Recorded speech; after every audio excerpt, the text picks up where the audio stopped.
Hey guys, Brad Gilmore here. Want to give a big shout out to our title sponsor, Walker Texas Lawyer. If you or a loved one have been injured in an accident, whether that be a car, truck, motorcycle accident, or some kind of other issue, hit up Walker Texas Lawyer at 713-552-1117 or walkertexaslawyer.com. Oh, Brad, what have you done now? Broadcasting live from Houston, Texas, and around the world. TV host, best-selling author, and radio personality Brad Gilmore brings you a collection of conversations with stars from movies. Matthew McConaughey. Brad Gilmore. Mark Wahlberg. Hey, how are you? The legendary Mr. Christopher Lloyd. Christopher, how are we doing? I'm doing good. Great introduction. Jessica Alba and Lizzie Mathis. Ladies, thank you so much for joining me. Thank you. Kevin Costner joins us. Thank you so much. Thank you. Television. Jimmy Fallon joins us this morning. Jimmy, how you doing, my friend? Good morning. Thank you so much, Brad, for having me. I appreciate this, bud. Kelly Ripa. Brad, thank you for having me. Comedy. Jay Leno joins us. Jay, how you doing? Hey, Brad, what's going on? Chris Tucker is in the building. Chris Tucker, good morning to you. Hey, Brad, and good morning to you. How are you? George Lopez joins us right now. George, how are you doing, sir? Good morning. Music. Lola Monroe. Thank you. Thank you for having me. The legendary frontman of AC/DC, Brian Johnson, joins us right now. Brian, how you doing? Good morning, Brad. What lovely to talk to me, funny lad. Megan Trainor. Thank you so much, Brad. You're awesome. Chloe Bailey joins us. I appreciate the time. Appreciate you. And more. This is The Collection. Now your host, The Boat. Brad Gilmore!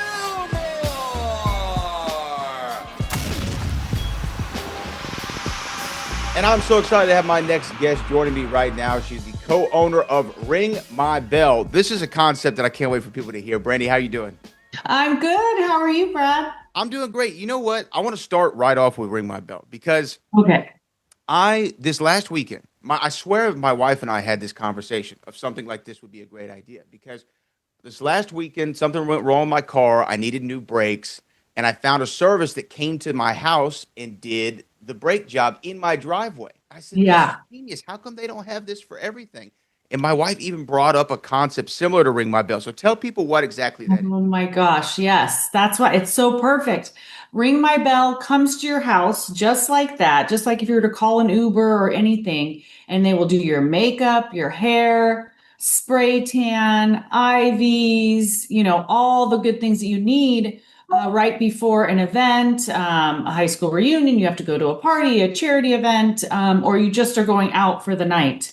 But they come to your house and the rates are so reasonable. So a lot of times they are less than if you were to actually go to the salon and do it. So it's a fantastic thing. Okay, so tell me like the moment of inspiration though. When did you say, you know what would be a great idea? Oh, well, I didn't come up with the idea. Megan O'Brien, our brilliant partner, came up with the idea, but I just, went along with it. And it's, yes, I need this. I need this for myself. So this is like a fantastic idea. So it's not just, now it's not just celebrities that get a makeup artist that comes to their home, like everybody can do it. It's for everybody. And again, even like if you're on vacation and you're you're out somewhere and you want to have a big night out, they can come to the hotel room and do it too, right? I mean, they can come. Absolutely. Wherever you're at. Yep. It doesn't matter where. You could be in a parking lot, and you just have to hurry and get your makeup done. It doesn't matter. They come wherever you're at. Now, is this available all throughout the U.S.? All throughout the U.S. Yep. So it doesn't matter where you're at. As far as like what people can expect. So do they go on an app? Is it a website? And then they just type in their information? Yeah. ringmybelle.com if you're on, a computer, or just Ring My Belle app. And you just go on there and you put in your location, the time you want, and they'll set it up for you. It's very simple. I feel like you've always been looking at your career and seeing what you've done. I feel like you've always been a little bit ahead of the curve. Right? Like even starting a production company young, getting into stuff of that nature, things like this, which is like convenience is the way of now, but really the way of the future. We're going to have more things just coming straight to us. Doctors used to make house calls. I don't know why they don't anymore, but this. Yeah. No, the curve constantly. Absolutely. I mean, even my latest film, Whineville, we're on set, and I hadn't had a spray tan in forever, and my character was more tan in the beginning when we started shooting. I had called Ring My Belle. They came on set, spray tanned me so I could be ready for the next scene, and we were good to go. So in Whineville, I won't have, different colored face and body. So it works in all areas. Well, so okay, when you're doing a movie like Whineville, Mhm. or any of the ones that you've produced and really been involved in, what do you look for in a movie or a script to join on to? Like, what are the things that you try to key into? Well, for me, I definitely want to pick a character that I want to play, that I feel I can portray. There's some that I see that come through, my door that I have no interest in doing. I really don't have an interest in playing like an FBI agent or any, you know what I mean? Anything too crazy, like stoic. So I pick things that I will enjoy playing. And just like with Whineville, I was part of the creator of the story. So I was able to create the story of this mother who will do anything to save her son. Because I am a mother and the person who's playing my son is my real son. But so it would just made it really heartfelt and meaningful, something that would be fun for me to portray because that's my life. I could easily do that.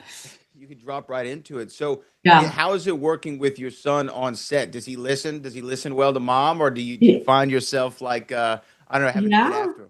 No, he's great. He was awesome, and he's a great little natural actor. But no, it was fun. That was probably the best part of making that movie was being able to work with him. But I'll tell you, and that because this is a thriller, like a horror film, and there were scenes where he's screaming, "Mom, help!" And it was like, oh my gosh, like I know and was part of the writing of this, and but it was hard to hear. Like even though it's fake, it was like wow, because he was such a good actor, it made me believe it. So yeah, that was a little tough, but it was great, best thing ever. Now, if somebody, real quick, to go back to Ring My Bell, you're on set. You say I need the spray tan. How do we have to like book it well in advance? Do they need a few hours notice? I would imagine. No. No, I mean the more time you can give them, the better. But it could be as soon as an hour and a half before. So it's yeah, there people are just you can call up and there's people ready to go. If you're in a real remote place, it might take more time to find someone to get someone there. But no, I mean give them at least a couple hours. Is ideal. Wow. And when they show up on the set, like, do you have to like go find? Do they? I guess you go to your trailer. Is that where they do it, or do they have to find a room, Yeah, or you what just do they give do? them the instructions where you want them to go. Yeah. Mm-hmm. See, you really figured this out. Y'all have all figured this out at Ring My Bell. I love this idea, and I'm sure my wife is Yeah. going to be all in on it because, again, we were talking about the idea of just convenience, people coming to you for these services that, like, because, like, if you needed to get a spray tan in the middle of a set or in the middle of a shoot, I mean, Yeah.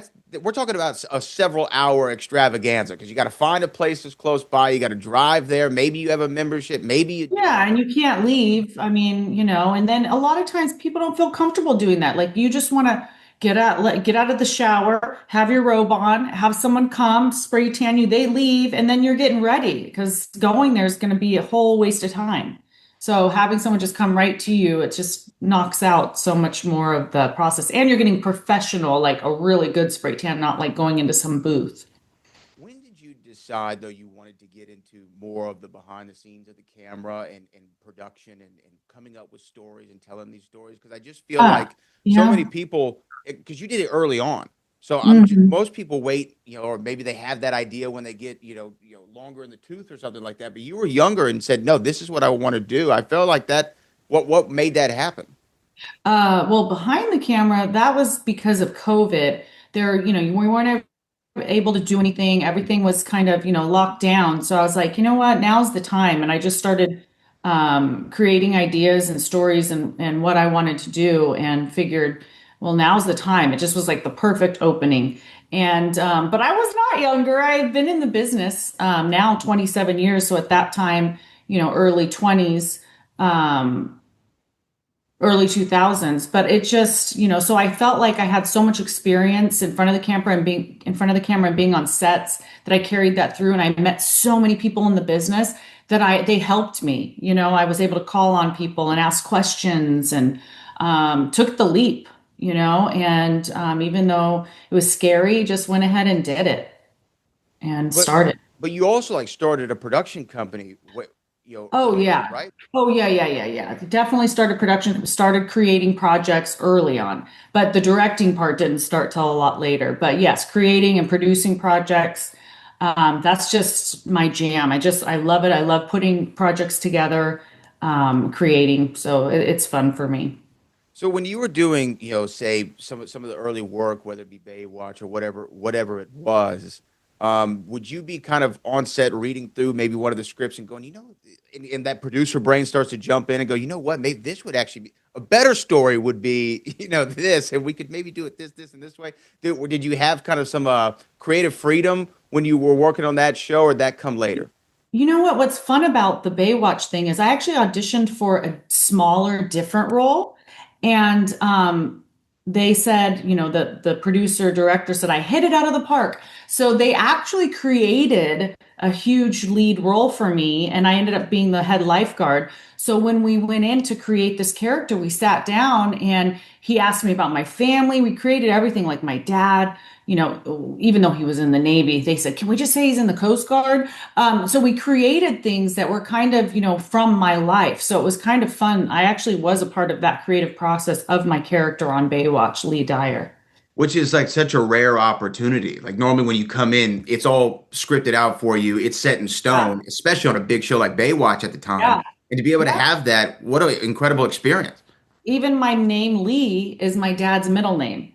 So it's like it was cool. Yeah. It was just, I got to be a part of that whole process. So it was But cool. did you think like, oh wow, that's how this is going to be forevermore? I'm going to have like this great insight and be able to So create.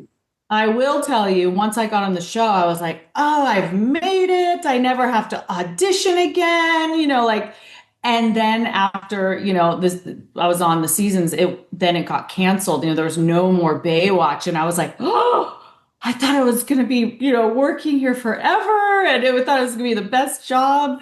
So that was something that was tough. You think, once you think you've made it, right? But no, then shows can get canceled.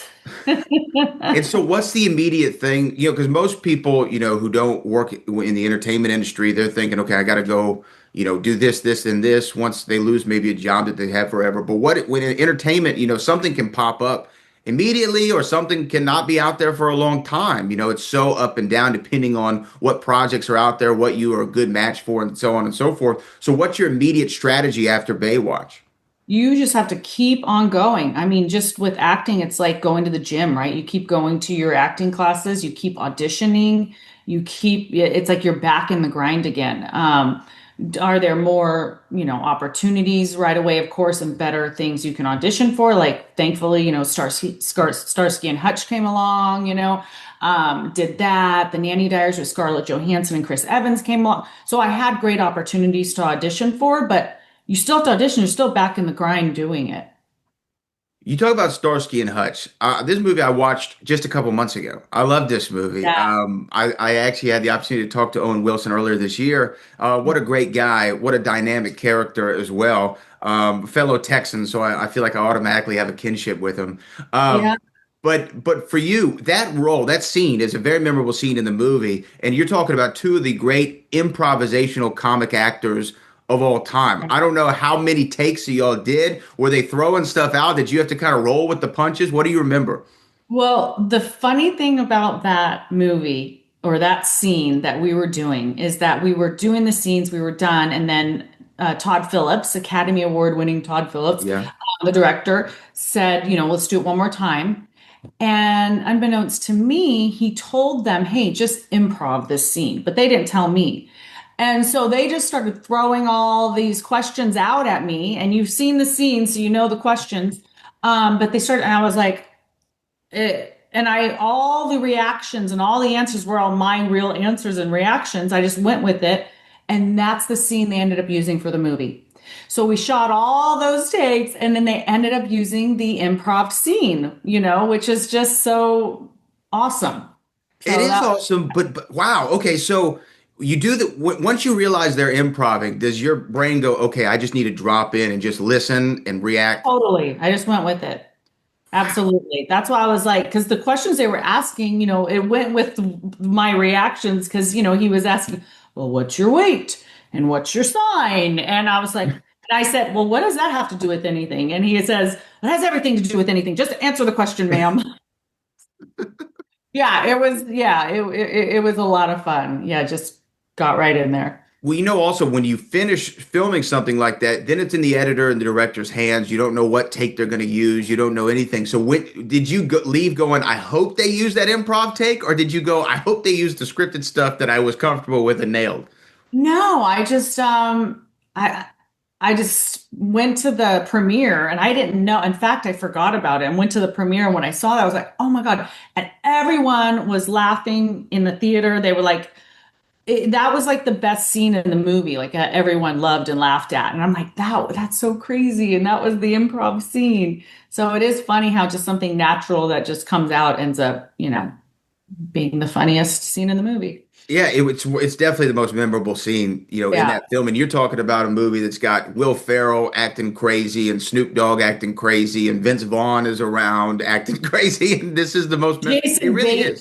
It's crazy. That cast has to be the biggest cast of any movie where you have so many comedic actors. Like you go back and watch it, right? And you're like, that person was in this movie. Oh my gosh, that person was in this movie. That was a good one. Yeah, and it was all at the right time. Like everybody was there at the right moment in their career, yourself included, and it just felt great. And Todd Phillips, as a director, obviously he went on to do Joker and the sequel, and has been fantastic in his latter portion of some of his work. How was he as a director? Was it real loose, like you said? Do you remember a lot of the conversations with him? He was totally chill, like really cool, laid back, had some great ideas, and he let the actors just have freedom, which was awesome. Which is what you want, right? You want a director who is collaborative. And I guess as somebody who's been now on both sides of the ball, both sides of the camera, do you want to have a collaborative atmosphere with your actors if you're directing? Or do you want to say, look, this is the story that I have in my head. I really just need you to nail this? No, I think let them have creative freedom, because when you cast them, you're watching all their auditions and you're casting them and they already are embodying who you want. That's why you cast them. So you let them just be free, and if there's anything you can rein them in, but no, that's why you cast them, because they're already embodying what you want. And so when you are putting together movies like Whineville, I know you've done other things like Ace and the Christmas Miracle, Twisted Vines, Project Legion, a few other ones. Is it from soup to nuts? Is it from concept to screen? Like you're involved in the entire process, or does somebody bring you something and you kind of come in on it? Like what's the process for you? For me now, it's the creative process, creating the story from start to finish. So I want to create the stories, bring them to life, and then finish them in post. Because I love the pre-production, I love the casting, I love post-production, I love working on the sound, the color, the music, all the things. Like that's the editing, all that stuff is so much fun for me. That's my favorite part. But that's arduous work though. I mean, color grading, editing, those things, that's a lot of hours. Well, I'm not the one sitting there doing it. I'm in the room with the professional who's doing the color grading, but I like having a say and picking, okay, yes, this is the right color. This is the right grade. This is, that's the part that I love. Yeah. A lot of work there. Now, also, you were involved in the Celebrity Apprentice and you came back for the Celebrity Apprentice All-Stars. What was that experience like for you? I loved it. I mean, I went back and did the All-Stars, right? Because it was, for me, I'm a very competitive person. I love competition. I want to win. And what a better, place to do it was than, raising money for your favorite charity. So I had a great time. A lot of different personalities though, right? Celebrities have, big personalities, but it's fun and I get along with everyone. So it was cool. Was there somebody from the show that y'all stayed in touch and became close with, or it was just kind of like I was there in competition mode? I wasn't trying to make lifelong friends. I pretty much made friends with everybody. So that's great. And I had a lot of friends already going into it. Like Dennis Rodman and I already, have been friends now for almost 30 years, but we have the same agent.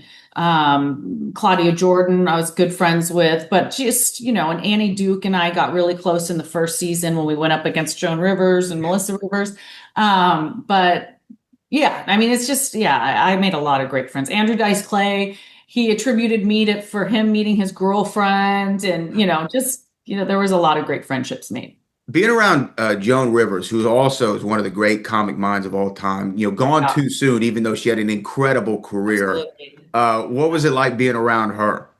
I was like in awe of her. We'd be sitting next to each other in the makeup chair, and she just had this like flawless, beautiful skin. And I remember sitting there next to her, and she had this beautiful ring on, and I go, "Oh my God, Joan, it's such a pretty ring." And she takes off, goes, "Here you go, you can have it." And I was like, "Oh my gosh, thank you." She was just so wonderful. I adored her. I mean, even though we had a little big riff in the middle, but that's because she was being mama bear, because her daughter and I had a little her daughter got fired instead of me, so she had a mama bear moment. But other than that, I mean, she just was a great lady. Do you still have the ring? I don't. And I don't know what the heck happened, but I think it was from her line. I don't know if you remember, she used to always sell jewelry on QVC. Yeah, QVC. So it was like, this is beautiful flower ring. And I think it was from her line. And I don't know what the heck happened in that ring, but it was a beautiful ring.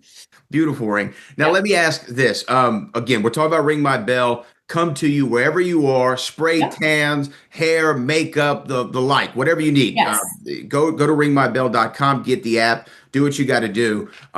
In terms of, obviously you were in front of the camera as a model. You did the Playboy thing. You've done a whole bunch of print and spreads and things of that nature and modeling. That to me is such a unique skill to be able to adapt, because I feel like, especially something like Playboy or any of the modeling that you've done, I think there's so many skills that you learn from that are applicable to going on and acting and all kinds of things. You have to think about, you almost have to get in a character, right? Yeah, well, you are getting into character, because what you're feeling and thinking is portrayed on camera in your face, right? So much, and you do that in acting. You're also learning about lighting, about camera angles. So that, there's all the things. So you can learn a lot actually from that. That leads into film. And you found those skills applicable, especially lighting, right? Because you have to know exactly and to be positioned in the right way for the light to capture what you're trying to get it to capture. Yep, absolutely. Yeah, no, Playboy for me was definitely a huge stepping stone, 100%. It was one of the best things. I mean, it was a dream come true, really. It was something that you had wanted to do prior?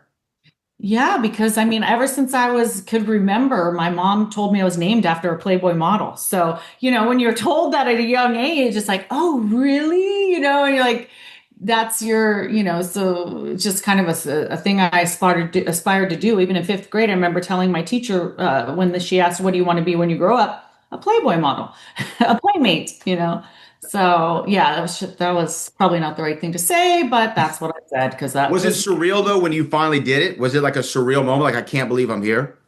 100%. I remember the first time being on the grounds, laying in a lounge chair, looking around at all the animals in the backyard and the African cranes and the monkeys, and I was just like, oh. And I just remember that moment, taking it all in, like, oh my gosh, I'm here. It was just so surreal.